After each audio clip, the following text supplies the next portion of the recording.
جب کوئی چیز تمہارے سامنے پیش کی جائے تو صرف اس لیے نہیں کہ میں یہ آپ کے سامنے پیش کر رہا ہوں بس وہ بات صحیح ہو گئی، صرف اس لیے نہیں کہ کوئی اور عالم یا کوئی اور شخص یا کوئی اور واعظ جو بڑا مشہور ہے، بڑا نیک نام ہے، اس کی کرامتیں ہم نے سن رکھی ہیں، اس کے فضائل لوگ بیان کرتے ہیں، اب اس نے جب تقریر میں یہ بات کہہ دی تو یہ ٹھیک ہوگا، ایسے نہیں۔ میرے آقا و مولا حضرت صلی اللہ علیہ وآلہ وسلم نے نفوس کو ہی پاک نہیں بنایا تھا بلکہ انہوں نے عقلوں کے تالے بھی کھول دیے تھے، دماغوں کو روشن کر دیا تھا، سوچوں کو بلند تر کر دیا تھا۔ وہ ایسی بات اپنے صحابہ کی زبان سے سن کر خوش ہوتے تھے، جبکہ ہم جیسے لوگ جن سے لوگ محبت کرتے ہیں، جن کو وہ قائد بنا دیتے ہیں سروں پر بٹھا کر، وہ تو اس بات پر خوش ہوتے ہیں کہ بھئی جو بات میں کہہ دیتا ہوں آپ بلا چوچرا مان لیں، بس کوئی اس کی کسوٹی نہیں، کوئی اس کا معیار نہیں، کوئی اس کی ضمانت نہیں، کوئی اس پر سوچ بچار نہیں، بس جو میں نے کہہ دیا ہے وہ تمہیں کر دینا ہے۔ میرے آقا و مولا حضرت صلی اللہ علیہ وآلہ وسلم نے صحابہ کی ایسی تربیت فرمائی تھی جس طرح کی تربیت کا حق ہے۔ میں آپ کے سامنے یہ بات کہہ دوں کہ بات بالکل ہی میری بور ہوگی، بالکل جوش بھی نہیں ہے، سلیقہ بھی نہیں ہے، کوئی انداز بھی نہیں ہے، میں پہلے سے ہی معذرت کر دیتا ہوں، اور اس لیے بھی کہ آپ پر مسلط مجھے کر دیا گیا ہے کہ بھائی تمہیں بولنا ہے، ورنہ تو میں 1000 بار تقاریر سے توبہ کرتا ہوں۔ یہ بڑا فتنہ ہے، اللہ مجھے بچنے، جب مجھے اس سے نجات ملے گی میں شکرانے کی نفل ادا کروں گا۔ میری کوشش ہے پوری کہ میری اس معاملے میں میری چھٹی ہو جائے، تو میں پہلے ہی آپ سے کہہ دیتا ہوں۔ تو میں عرض کر رہا تھا کہ آقا نامدار حضرت صلی اللہ علیہ وآلہ وسلم نے صحابہ کی کس طرح تربیت کی تھی، آج کے قائدین، آج کے واعظین، آج کے رہنما رہبر وہ کس طرح تربیت کر رہے ہیں، یہ بہت زیادہ سوچنے کی بات ہے۔ بھائی آپ صرف اس چیز پر کیوں انحصار کرتے ہیں کہ کوئی آئے اور آپ کو سنا کر چلا جائے؟ نہیں، آپ کو تاکید کی جاتی ہے کہ جو عقل اللہ نے آپ کو عطا کیا ہے، جو قلب اللہ نے آپ کو عطا کیا ہے، اس کو استعمال کرو۔ حق بھی واضح ہے اور باطل بھی واضح ہے، جب تم غور کرو گے تو تمہیں تب اس میں فرق نظر آئے گا۔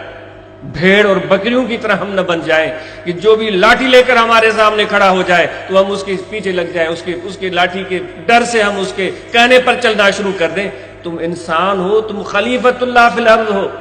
اللہ کے خلیفے ہو۔ میں صرف کرسی پر بیٹھنے والا میں نہیں، صرف یا یہ اسٹیج پر بیٹھنے والے وہ صرف نہیں، یا کسی دارالعلوم میں یا کسی کالج اور یونیورسٹی میں پڑھنے والے وہ لوگ جن کو ایک سند مل گئی، جن کو ایک شان مل گیا، اور ہم اپنے احساس محرومی میں ہی رہ گئے کہ بھائی اس نے تو بڑے کتابیں پڑھ لی ہیں تو اس کا مقام خلیفۃ اللہ فی الارض تو یہ ہے۔ جتنے بھی انسان اللہ تعالیٰ نے پیدا فرمائے، لقد خلقنا الانسان فی احسن تقویم، بہترین سانچے میں اس کو ڈالا ہے۔ ایک مزدور جو تغاری اٹھانے والا ہے وہ بھی بہترین سانچے میں ڈالا گیا، اس کو بھی وہ سب چیزیں عطا کی گئی ہیں، اس کو عقل بھی دیا گیا ہے، اس کو آنکھیں بھی دی گئی ہیں، اس کو دل بھی دیا گیا ہے، اس کو سوچنے کی صلاحیت بھی دی گئی ہے۔ اب اگر وہ خود اپنی محرومی کی وجہ سے، یعنی احساس محرومی کی وجہ سے، اپنی بے وقوفی کی وجہ سے، اپنی جہالت کی وجہ سے، غلط صحبت کی وجہ سے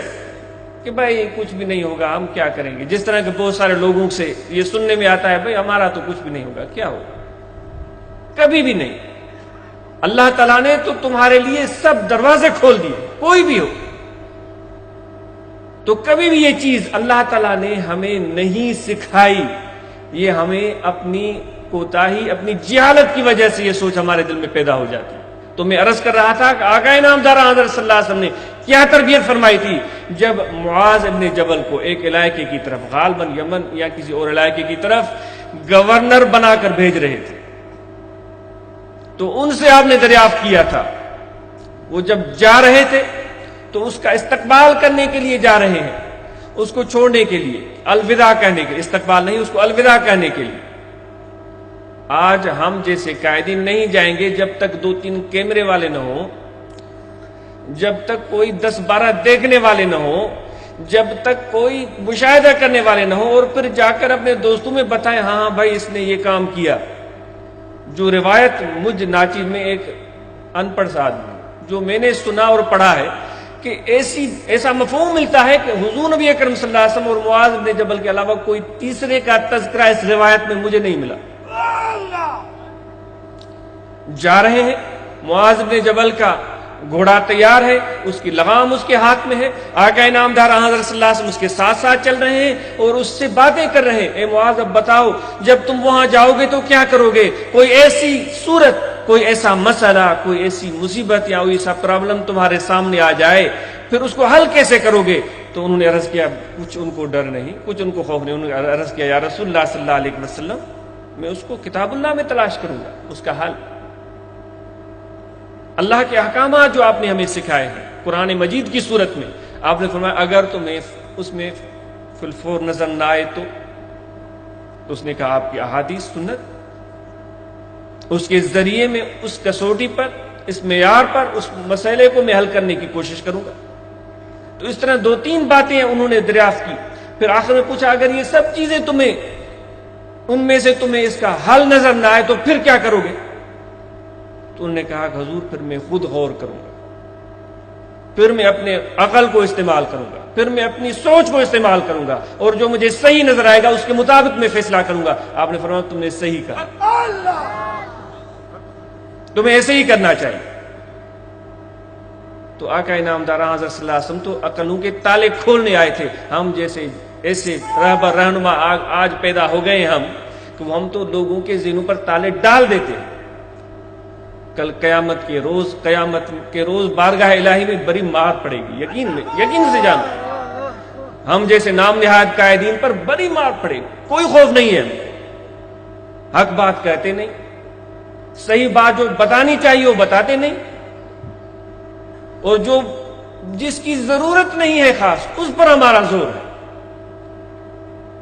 تو میں عرض کر رہا تھا کہ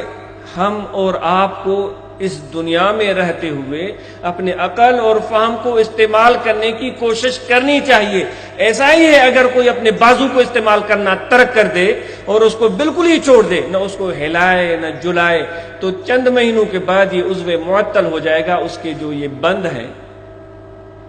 یہ کام نہیں کریں گے، اکڑ جائے گا، واقعی وہ بازو جو ہے وہ ختم ہو جائے گا۔ اگر ہم آپ قلب کے ساتھ عقل کو استعمال ہی نہیں کریں گے تو عقل بھی معطل ہو جائے گا۔ تو میں آپ کے سامنے جو میں نے آیت کریمہ تلاوت کی ہے اس سے پہلے